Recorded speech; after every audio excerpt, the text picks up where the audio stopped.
When we talk about avoidant behavior in relationships, we often misinterpret as strength. People assume that the one who cares less, who pulls away first, who shows the least emotion, is somehow in control. But this is a fundamental misreading, both psychologically and philosophically. Avoidance, in the emotional sense, is not a demonstration of power. It is a shield, a mechanism. It's not rooted in confidence. It's rooted in fear. And the irony is, the person who appears to be the most emotionally unavailable is usually the one who fears emotional intimacy the most, is not relationship. This becomes clear when you examine the core traits of avoidant attachment. These individuals were often raised in environments where emotional expression was either punished, ignored, or seen as weakness.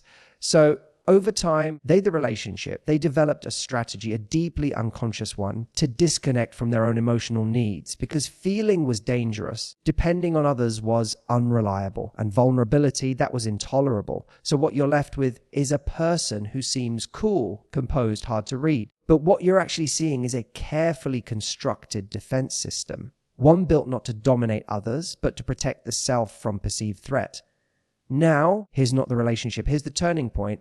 And it's vital. Once you truly understand that the avoidance distance is not a game of power, your relationship, but a subconscious attempt to survive emotional exposure, your perspective shifts. You stop personalizing their withdrawal. You stop chasing validation from someone who is running from their own inner world. And that shift, that internal recalibration, is where your power begins. Because when you stop engaging with the avoidant on the level of emotional reaction, when you no longer interpret their aloofness as rejection, but as a relationship, as a reflection of their unresolved emotional patterns, you disarm the illusion that they're in control, the illusion that they hold something you need. In reality, what they have is not power, but a very rigid limitation. And once you see that, truly see it, the game is over. They can't hide behind that mask anymore, not from you. Because now you're not reacting emotionally, you're observing, you're understanding paralogship. And that, paradoxically, is what causes their structure begin collapsing. Avoidants are not used to being seen. They're used to being pursued or misunderstood. But when you relation stand them deeply and clearly, they're left exposed, not by confrontation, but by clarity. And clarity is more powerful than confrontation ever will be. So understand this avoidant behavior is not emotional superiority. It's emotional self-protection. And when you recognize it for what it is, you stop giving your energy to the performance and start reclaiming it for yourself. Let that settle. The moment you stop needing the avoidant to show up differently is the moment they lose the role they've been rehearsing their whole life. Avoidants construct their relationships around a simple, often unconscious premise. Intimacy is inherently threatening, not because love itself is dangerous, the relationship, but because closeness is exposure of emotions they've spent years suppressing and of wounds they've never allowed to heal. So when someone reaches toward them with genuine connection, with consistency, empathy, or vulnerability, it doesn't feel safe. It feels destabilizing. Connection, paradoxically, is what triggers their withdrawal. Now, this seems counterintuitive at first. Shouldn't affection, understanding, and emotional attunement draw people closer? Psychologically, yes, but only if the nervous system has been conditioned to interpret intimacy as safe. Avoidance, by contrast, often learned early in life that emotional closeness came with strings attached. Maybe it came with rejection, manipulation, or inconsistency. Maybe it was simply absent altogether. So their internal model, the one that governs attachment and human interaction, tells them these closeness is a liability. Stay guarded, stay in control. And control is the operative word. Because when the avoidant partner senses that you need them, when your emotional state is entangled in their responsiveness, they feel a sense of dominance, however subtle. That dynamic feeds the illusion of safety for them. They remain aloof, distant, in charge, the relationship. But once you begin to regulate yourself emotionally, once you stop reacting, stop pleading, stop reaching from a place of insecurity, something shifts. The framework they've built their emotional world upon starts to fracture. Why? Because now you're the relationship. You're no longer playing the role that stabilizes their defense system. You see, avoidants rely on your emotional pursuit to validate their withdrawal. It justifies their distance. It confirms their belief that intimacy is overwhelming and that they must stay detached to survive. But when you disengage from that pattern, not with bitterness, but with clarity and self-possession, The game collapses, is not the relationship. They don't know how to orient themselves when you stop needing them to soothe your nervous system. Your autonomy challenges their entire framework. And here's the deeper truth: emotional regulation, real grounded presence, acts like a mirror. It reflects their disconnection. It shows them in real time what they've been avoiding, not just in you, but in themselves. That's when their system begins to short circuit the relationship, because your calm doesn't trigger them. It reveals them and what's been buried under years of intellectualizing, avoidance, and the relationship. And emotional compartmentalization begins to surface. This isn't about winning or manipulation. It's not the relationship. It's about transcending a dynamic that has kept both of you in emotional limbo. When you stop participating in the push-pull, when you reclaim your sense of self, your relationship, you force the avoidant to confront what they've avoided mosting, not you, their own emotional nakedness. So remember, this is not the relationship. The moment you stop asking for closeness is the moment they're forced to face the very connection they've spent their life running from, the relationship. The avoidant thrives in a very specific kind of emotional ecosystem, one where they are being pursued and you are the pursuer. This arrangement isn't random, is not the relationally quite strategic. It places them in a position of perceived emotional control. They create distance, you close the gap. They become cold or inconsistent, and you, in your attachment hunger, try harder to win them back. That dynamic becomes the unspoken contract of the relationship. One partner reaching, the other relationship retreating. And as long as that contract remains intact, the avoidant feels safe, not connected, but safe. But here's the pivot: the moment you pull back, not out of manipulation or bitterness, from clarity, from self-awareness and emotional maturity, the entire structure begins to crack.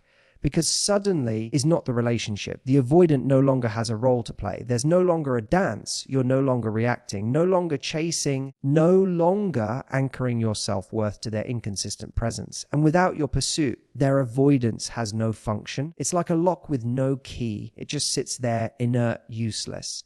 This is the paradox. They felt powerful when you were emotionally invested, and they weren't. But when you detach, truly they're left facing the very silence they once engineered. And what they find, there isn't peace. It's discomfort. It's not the relationship. It's uncertainty, because without the emotional cost they use to regulate themselves, they're confronted with something much harder to manage: stillness. And in stillness, the mind turns inward. That's where the real unraveling begins. We need to understand this at a deeper level. The avoidant isn't afraid of you, is the relationship. They're afraid of what connection with you represents. Exposure to the parts of themselves they've spent years keeping in the shadows. Your relationship, your detachment doesn't just challenge their behavior, it challenges their identity. The part of them that learned, maybe in childhood, that the relationship, that distance equals safety, now has to contend with the reality that they were never actually safe, just emotionally numb.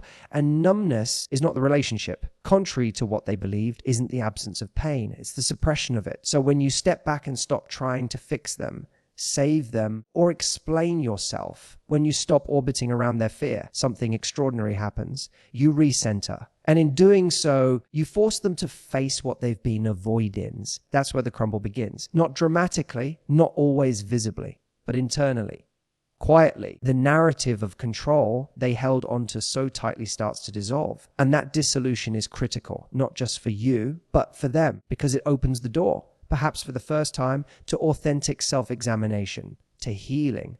But it only happens once you stop handing them the script, is not the relationship. So let this sink in. Your silence isn't rejection, it's revelation. It's the moment the avoidant realizes they're no longer the one being abandoned. They're the one left behind. Understanding neutralizes power. And when you're dealing with someone who operates from an avoidant attachment style, that principle is absolutely transformative. You see, as long as you don't understand their behavior, as long as you're caught in emotional confusion, internalizing their withdrawal as a reflection of your own inadequacy, they hold the advantage, not because they're more emotionally evolved, but because you're still trapped in the reactive cycle their avoidance provokes. Avoidants don't need you to be weak. They need you to stay confused. That confusion maintains the emotional asymmetry. It keeps you questioning yourself.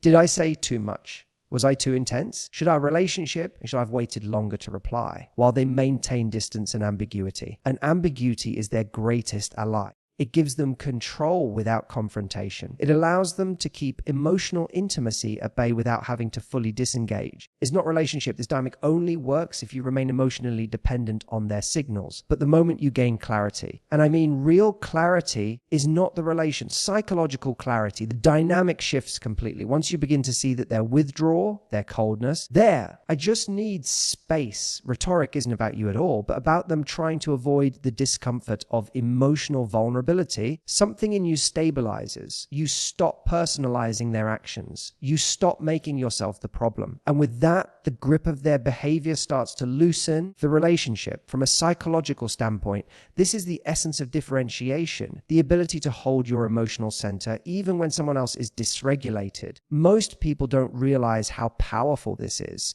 Because what it means is that you are no longer emotionally entangled in another person's projections. You can empathize without absorbing. You can observe without reacting. And the relationship. And when you engage with an avoidant person from that posture, when you see their distancing not as rejection, but as a symptom, their power evaporates. Their relationship, they're not used to being seen with that level of clarity. Most people either chase them or resent them. But when you understand them, really understand them, from a place of grounded insight, not emotional need, you disarm their entire strategy, not by attacking it, but by transcending it. Is not relationship. That's the part they never expect. They've built an emotional survival system assuming that no one will ever see behind the curtain, the relationship, but you just did. And you didn't flinch. Here's the deeper truthing. When you understand them, you free yourself. It's not the relationship. You no longer need them to validate your worth or reassure your value, because now you realize it was never about you. It was always about their internal system trying to protect itself from a closeness it never learned to trust. So don't underestimate this. Insight is liberation. Once you understand the avoidant, you stop dancing around their dysfunction and start walking in the direction of your own peace. Isn't the relationship? There's an overlooked truth in relational dynamics, particularly with avoidant individuals. And it's this: emotional regulation is disruptive to those who rely on emotional distance to maintain control. When you're calm, clear, and grounded, it doesn't soothe them. It unsettles them because it reveals through contrast everything they've suppressed in themselves. Avoidants function in a relational atmosphere that thrives on tension. Is not the relationship. That's not to say they consciously seek out drama. Often they genuinely believe they want peace, stability, and intimacy, but their nervous system has been conditioned to associate closeness with dysregulation. And in that conditioning, emotional intensity becomes the standard. The chase, the withdrawal, the repair, the repeat. It's a cycle that keeps them in a state of protected disconnection. They never have to fully show up. Is not relationship. And they never have to fully confront what they're avoiding. Now, here's where your role becomes vital if you're emotionally reactive. Anxious, inconsistent, overly accommodating. They feel justified in staying distant. Your dysregulation reaffirms their internal narrative. People are too much. I need relation space. Emotional needs are overwhelming. It keeps them in control because it keeps you uncentered. But the moment you start showing up differently, when your nervous system stops mirroring their chaos and instead radiates stability, the entire dynamic is disrupted. And that's not just some surface level change. It goes deep. It presses against the very structure of how they've learned to protect themselves. Because now is not the relationship. You're not giving them the friction they're used to. You're not reacting. You're not chasing. You're not waiting for breadcrumbs. You're simply existing in a self-regulated state. Clear about your needs, present in your body, unattached to their approval. And that presence is like a mirror, a clean, unforgiving mirror that reflects their avoidance, their detachment, their emotional absence, and it leaves them with nowhere to hide. You've essentially stripped them of the dynamic that kept them comfortable. You're not demanding closeness, which means they can't weaponize distance. Is not the relationship. You're not dysregulated, which means they can't pretend to be the calmer one. And this imbalance, one they've likely used in every close relationship, starts to invert. You become the stable one. And they often, for the first time, is not the relationship. Feel what it's like to be emotionally disoriented in the face of someone else's clarity. That's the irony. We often think emotional mastery will win them over. That if we're calm enough, strong enough, selfless enough, they'll finally feel safe. But what actually happens is more complex. Your calm doesn't always soothe them.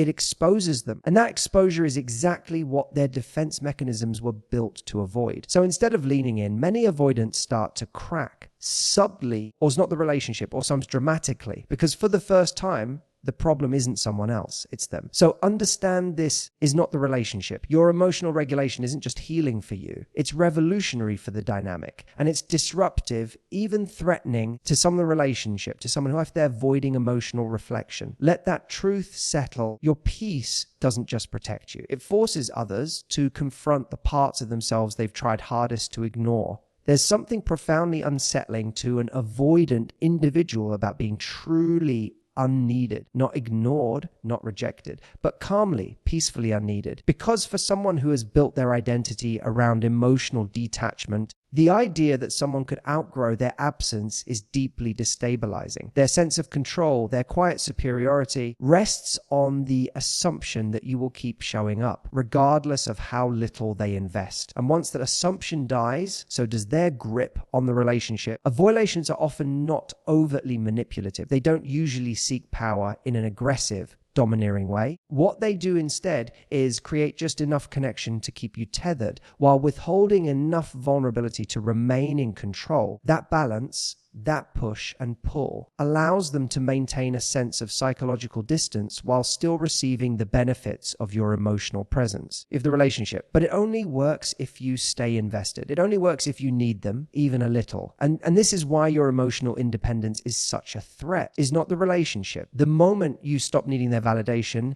their responses, their attention to feel whole, you break the hidden contract the avoidant was depending on. Is not the relationship. You're no longer orbiting around their emotional gravity. You've created your own center of mass. And that shift, quiet, steady, internal, is what begins to collapse the dynamic they were using to shield themselves from emotional intimacy. What they never prepare for is your indifference, is not the relationship, not coldness, not resentment, not passive aggression, but true inner detachment. When you no longer require them to meet your needs, is not the relationship. When you've returned to yourself, when your peace no longer hinges on their presence, they are left in unfamiliar psychological landscape, a place where their distancing no longer creates longing, a place where their silence is met with space, not panic. This is when they begin to crumble. Because now is not the relationship. For the first time, they're on the outside looking in. They see you not as someone grasping for their affection, is not the relationship, but as someone who has accessed a level of self-reliance and clarity that they themselves have never been able to reach. And the relationship, and that realization is more confronting than any argument, any plea, or any emotional breakdown ever was. It doesn't appeal to their defenses. It bypasses them entirely. You've become what they fear, someone who sees through the illusion and simply walks away. Not out of spite, but because peace has become more important than potential. So here's the reality: avoidants don't fall apart because you begged them to change, is not the relationship. They fall apart when they realize you never needed them to begin with. And in that realization, they are left with the truth they've avoided all along. That connection requires presence, not control. That love demands vulnerability, not escape. And here's what you need to remember. The most powerful thing you can ever do in a relationship with an avoidant is this: become someone who no longer needs what they refuse to give.